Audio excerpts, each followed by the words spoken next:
I-drain mo na lang. Oh, Dito na natin talian. Oh. Kaso yung ginas ko na yung pera ko. Hayaan mo na, wag mo nang alalahanin yun. Never see coming.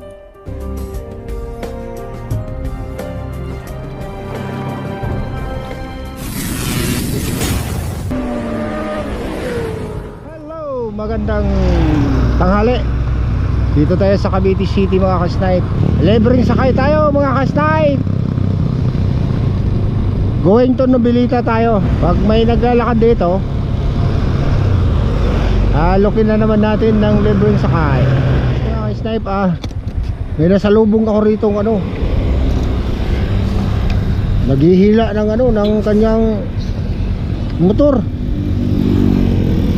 Naghihila, nagtutulak. Wala man din tayong pasahero. Hilain na natin to. Pabalik tayo ng Cavite City. Cavite City ka, Pap? Cavite City ka? Saan banda doon? Dito sa may ibinalibin papuntang Hilayan. Doon bahay mo? Oo. Ito mga ka-snipe, hilain na lang na ito. Kawawa naman to. Layo-layo pa nun.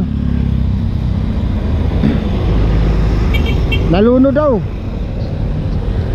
ang kanyang motor. Nagpagas na ako kanina kaso pinapultang ko. Nung naggas ako parang may tubig ata. May tubig yung gas. O yung gas o. Malamang. Pero umaandar siya pag kaya lang mamaya namamatay na. Idaan mo sa motoshop o iuwi mo sa bahay nyo? Ano ko na lang siguro, iuwi ko na lang. Uwi mo na lang. Oo, kasi pag naandar naman siya. Kaya lang yung gas niya, kailangan talaga i-drain. I-drain mo na lang. Oo. Dito na natin talian.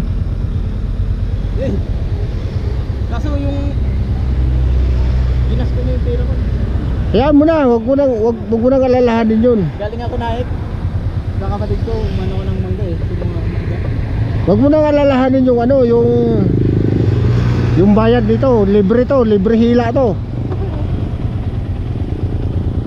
Ang importante, makauwi ka ng bahay nyo na galing ka pa ata duty. Opo.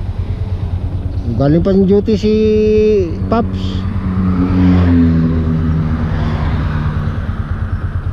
Sira golf ka? Sira gold pa. Ha? Sira golf ka? Sira golf mga ka-snipe, security guard. Ganun yun. O handa ka na ba? Tara, lain na kita.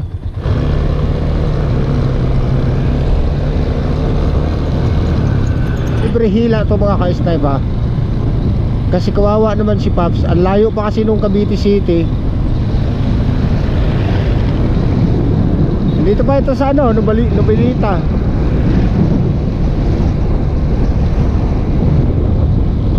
May mga dala pa siya. Mabigat yung dala niya. Hawisan na nga yung tao. Kawawa naman. Wala man din naman tayong pasahero. Nag-alala siya dahil wala siyang pambayad. Hindi naman tayo nagpabayad pag mga ganitong sitwasyon. Lasakit na lang yung kailangan natin sa kapwa natin rider. So kagaya niyan, sabi niya wala na siyang pera.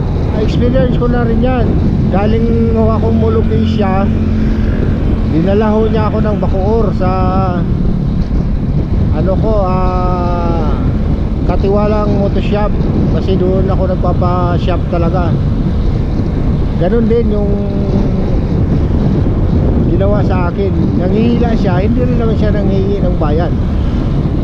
Ang importante na makakatulong tayo sa kapwa natin rider kasi alam naman natin na araw-araw gaya nitong trabaho natin bilang joyride rider, araw-araw nasa lansangan tayo, hindi natin alam kung anong mangyari sa biyahe natin. May makakatulong sa atin kung tayo ay gumagawa ng maganda. Diretso lang pre, sigaw ka lang.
Dito lang.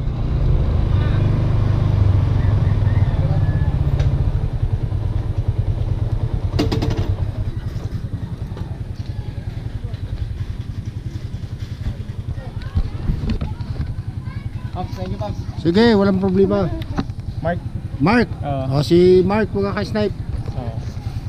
Nakarating na tayo dito. Saan bahay mo?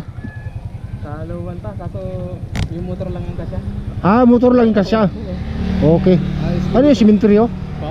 Simenteryo? Opo, simenteryo. Bali sa likod kami, Himlayan. Ah, nasa likod kayo ng ano. Dito mga ka-snipe, nakarating at least ano, konting tulak mo na lang dyan ano. Oo, konting tulak na. Kasi kung doon ka pa nang gagaling, kawawa ka doon. Oo, galing nga ako sa shop, kaso ang liver down nila 200, sabi ko patay. Sabi ko, naigas ko na. Ay, wala ka nang pambayad ng libor. Sa inaasahang mga pangyayari na masiraan ka, kung walang tutulong sa'yo, kung mangyari rin sa'yo, sa akin, di ba? Malaking bagay yung magtutulungan yung mga rider. Opo. Nan, Opo. iwan na kita. Sige po. Ingat. Kahit papano, sa ganitong paraan, nakakatulong tayo. Hanggang dito na lang mga ka-snipe. Maraming salamat pre. Ingat ha. Thank you po. Oo.